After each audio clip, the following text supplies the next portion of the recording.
Olá pessoal, boa tarde, tudo bem? Hoje a gente está dando início ao último módulo, né? Módulo 3 da nossa disciplina. Tem início hoje, dia 25 de junho, 26 de junho, perdão, e se encerra no dia 7 ou 8 de julho, exatamente. E nesse terceiro módulo a gente vai falar um pouco, né? Se vocês acompanharem o plano da disciplina aí, a gente vai falar um pouco sobre a escola como espaço de dinâmicas socioculturais, né? E o desafio da convivência com a diversidade. Então, eu queria dar boas-vindas a vocês, parabenizar quem conseguiu manter o otimismo e a perseverança, né, até aqui, e não se desesperar, porque só faltam mais 15 dias para a gente concluir a disciplina, tá bom?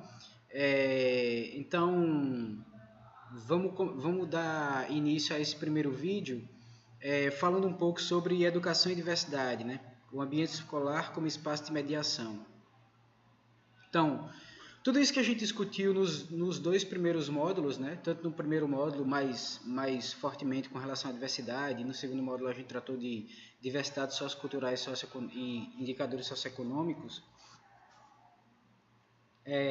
vai tá sintetizado no ambiente escolar, né? Então, se um professor, né, se um profissional da educação não tem a formação e a reflexão crítica mínima necessária para compreender todos esses processos dinâmicos, culturais, econômicos, políticos e sociais, né, muito provavelmente esse professor vai adotar uma postura que vai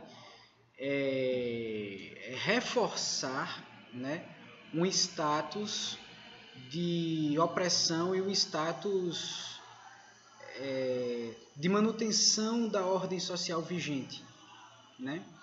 Muitos autores sempre disseram isso, né? Isso não é novo, de que a escola é um aparelho ideológico do Estado que serve para manter a ordem vigente da sociedade. Não obstante isso, a todo momento, né, em diversas oportunidades, em diversas ocasiões, a gente ouve, né, pessoas, instituições dizendo de que a educação é o único meio e a única via, né, de mudança da ordem da sociedade ou de mudança da condição de vida dos sujeitos. Então a gente chega num ponto crítico, né? A gente chega num ponto onde essas duas afirmações, essas duas hipóteses, né, elas se confrontam. De um lado, pessoas que dizem que a escola é um aparelho ideológico do Estado para a manutenção da ordem vigente da sociedade, ou seja, de manutenção da estrutura social que hoje nós temos, né? De uma grande maioria acumulando uma grande parte da riqueza, perdão, de uma pequena minoria acumulando a grande maior parte da riqueza do país e uma grande maioria, né, desprovida dos serviços básicos e que não tem acesso a esse acúmulo de capital, a essa riqueza da sociedade. Então, essa é uma via, né, de que a escola serve para manter isso. A escola serve para reforçar isso, tá? De tornar, em linguagem bem clara e popular, de tornar mais rico quem é rico e tornar mais pobre quem já é pobre, né? De outro lado, os teóricos da educação, professores, entusiastas, né, vão sempre dizer que a educação é a única via para se transformar um país, para se transformar as histórias dos sujeitos. Como é que a gente media isso? Então, o professor que está em sala de aula, ele minimamente tem que ter uma reflexão sobre isso, né? Para que ele não acabe adotando posturas que dialogam com essa primeira teoria, essa primeira hipótese, que vai dizer que a escola é para reproduzir a estrutura do Estado, a ordem da sociedade, né? Então, esse professor pode acabar servindo a esse propósito, ele pode acabar contribuindo para que as mudanças sociais não sejam tão eficazes, não ocorram de maneira satisfatória,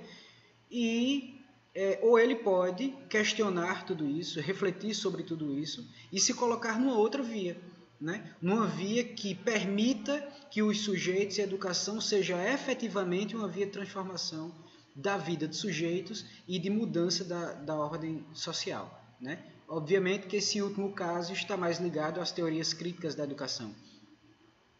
Se vocês quiserem saber mais um pouco, é só pesquisar sobre teoria crítica da educação e vocês vão acompanhar melhor isso que eu acabei de falar. Tá bom? Então, a escola, né, é esse espaço onde vai chegar pessoas de classes sociais diferentes, de condições socioculturais diferentes, de condições socioeconômicas diferentes, de identidades diferentes, né? Ainda mais num país como o nosso, como a gente viu lá no primeiro módulo, de uma pluralidade identitária e cultural absurda. E tudo isso vai estar coagulado, né? Tudo isso vai estar concentrado numa sala de aula. Então, como será ou qual será a minha postura em sala de aula diante de todas essas variáveis, né? É preciso refletir bastante, é preciso pensar bastante, e é um pouco disso que a gente vai fazer nesse módulo, tá bom? Então, o ambiente escolar é um espaço de mediação. Tanto na perspectiva, e aí eu trago a mediação em duas perspectivas, tanto na perspectiva do que Vygotsky falava, do que as teorias socioconstrutivistas afirmam, né, da mediação como o fundamento, né, para a formação do sujeito, né, ou seja, da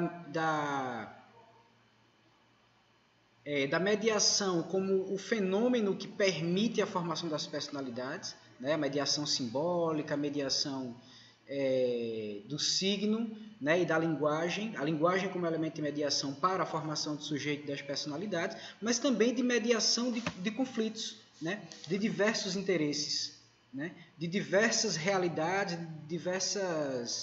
de diversos olhares e de diversas perspectivas sobre o mundo, né? De religiões diferentes, de crenças diferentes, de culturas diferentes, de olhares políticos, econômicos, culturais diferentes, né? Então, como deve ser ou como poderia ser a postura, né, a nossa postura nesse processo, no sentido de mediar esses diversos interesses, né? Eu sempre tento adotar uma postura obviamente que eu tenho as minhas escolhas, claro, eu tenho os meus princípios, meus valores, e eu defendo eles, né? São eles que me fazem acordar pela manhã e sair para viver o que eu acho que eu tenho de viver, né? E eles não têm que ser igual a ninguém, né? São meus apenas, é onde eu consigo dar sentido e organização à minha vida, né? Para que eu exista enquanto ser, né? Então, eu vivo isso, eu tento viver isso e defendo isso, mas obviamente que o outro não é obrigado a pensar igual a mim, né? E nem eu quero também, né? Acho que né? Bom, tem um ditado clássico que diz que a unanimidade, toda unanimidade é uma burrice, né? Não obstante, esse ditado também preza pela unanimidade, mas enfim, de que obviamente que no meu dia a dia, na minha profissão, nas minhas relações, eu vou encontrar com pessoas que pensam completamente diferente de mim, né? Que pensam o oposto de mim, que defendem coisas que eu sou completamente contra, né? Então, como mediar isso?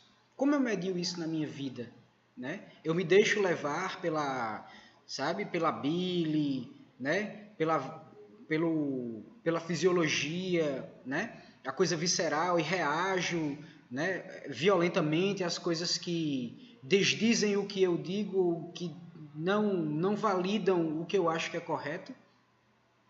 Ou eu tento olhar para o outro, né, com esse olhar de compreensão para entender, enfim, compreender e entender de que ele pensa e tem o direito, né, de pensar diferente de mim, né, porque ele é um outro ser completamente diferente de mim, né? Então, nós, na postura de professores, precisamos estar bastante atentos a isso. Em sala de aula, eu tento, obviamente, refletir e abordar todos esses pontos de vista, né? mas sem deixar, sem catequizar ninguém, né? Já há algum tempo eu abri mão de catequizar pessoas, né? Eu não catequizo ninguém, né? Eu exponho meu ponto de vista, exponho os outros pontos de vista que eu conheço, né? E deixo a cada um a liberdade de fazer suas escolhas e optar, né? Pelas perspectivas que melhor se adequam às suas posturas de vida. Não sou religioso, não fiz promessa nem juramento, como se diz, hierárquico, né? Nem missionário. Então, minha missão de catequizar já passou, né? Minha missão hoje é tentar, enfim, libertar, não de libertar pessoas, né? Que eu acho que é um trabalho bastante ousado. Se eu conseguir me libertar, já é muita coisa, né? Então, mas de dar liberdade, de permitir que cada um seja o que pretende ser, pense como pretende pensar e haja e exista como pretende existir, né? Então, essa é um pouco da minha postura, né? E eu acho que a gente, num processo, tomando a sala de aula como um espaço de mediação, de conflitos, diante dessa diversidade de olhares e de interesses, eu acho que a gente precisa ter bastante cuidado, porque nós, como professores, temos um poder de influência muito grande, né? É importante que a gente saiba disso, mas é importante que a gente saiba disso com responsabilidade, né? E com ética, porque nós podemos influenciar definitivamente a vida de pessoas, né? E essa influência, se não for bem cuidada, se não for bem curada, se não for se a gente não tiver atenção, a gente pode definitivamente influenciar a vida de alguém para uma coisa que a gente acha que é correto, né? Que nós achamos que é correto, mas que no fim das contas pode não condizer ou não atender às perspectivas de vida, né? Daquele ser, daquela outra pessoa. Né? Porque na relação familiar, na relação de trabalho, ele também tem outro campo de forças sociopolíticas que atuam ali. Isso pode efetivamente prejudicá-lo. Né? O que a gente precisa fazer e garantir é que as pessoas tenham a liberdade de escolher por elas mesmas, né? De escolher por si mesmas. Mostrar a ela tudo que a gente sabe, tudo que a gente conhece, né? Que a gente não conhece tudo também, a gente conhece um pouco de alguma coisa. Então, mostrar a elas um pouco do que a gente conhece e dar a liberdade para que cada um possa fazer a sua escolha, né? Porque é legítimo, né? A liberdade está acima de qualquer coisa para mim. As pessoas precisam se sentir livres para fazerem suas escolhas, né? E catequese, né? Pelo que a gente sabe, já passou, né? Seja ela religiosa ou seja ela política também, ou seja ela ideológica, né? Então, isso aí é uma coisa que, na minha perspectiva, é bastante superada e acho que a gente precisa ter bastante cuidado com isso. Nós, como professores, temos um poder de influência muito grande e a gente precisa saber disso com bastante responsabilidade, muita responsabilidade, né? Porque, como eu acabei de falar, a gente pode definitivamente influir, né, na decisão de determinadas pessoas e o que a gente acha correto às vezes nem é tão correto, né? Então eu posso achar que uma coisa bastante correta hoje influenciar alguém a fazer o mesmo que eu, porque eu acho que eu sou o dono da verdade, mas em determinado momento eu percebo que aquilo que eu pensava há 10 anos atrás já não é tão certo quanto eu achava que era, né? Mas por achar que era certo, eu influenciei alguém a fazer isso, né? A tomar determinada atitude, tomar determinada decisão. Então, é preciso ter bastante cuidado, né? É preciso refletir bastante. Obviamente que isso não vai impedir de que a gente se equivoque em algumas situações, mas isso é natural da vida, né? Viver, inevitavelmente, ser atingido ou atingir por algumas dessas situações. Então a gente precisa minimizar essas questões e tentar resolvê-las da melhor forma possível, sabendo de que a gente vai se equivocar em muitas situações, né? Porque a gente não é o dono da verdade, a gente não é detentor, né, de todo saber, de todo conhecimento. Então, longe de nós sermos salvador da pátria, né? Longe de nós sermos a pessoa que vai mudar tudo e vai mudar todos, né, que tem a ótica e o olhar específico para compreender todos os problemas do mundo e eu tenho a solução para resolvê-los, né, como se eu fosse uma pessoa, enfim, que está aqui, que todo mundo, né, uma coisa meio missionária, assim, me sigam a minha perspectiva que vocês vão entender o problema do mundo e vão resolver. Se vocês não seguirem, vocês vão se dar mal, mas eu sei o problema, eu sei a resposta, me sigam que vocês vão resolver. Se vocês não seguirem, é o problema de vocês, mas, né, eu avisei. Então, não é assim, né, a gente precisa, obviamente, estar mais tranquilo e leve com relação a isso, tá bom? Então, daqui a pouco eu volto com outro vídeo, né? E deixo vocês com um forte abraço.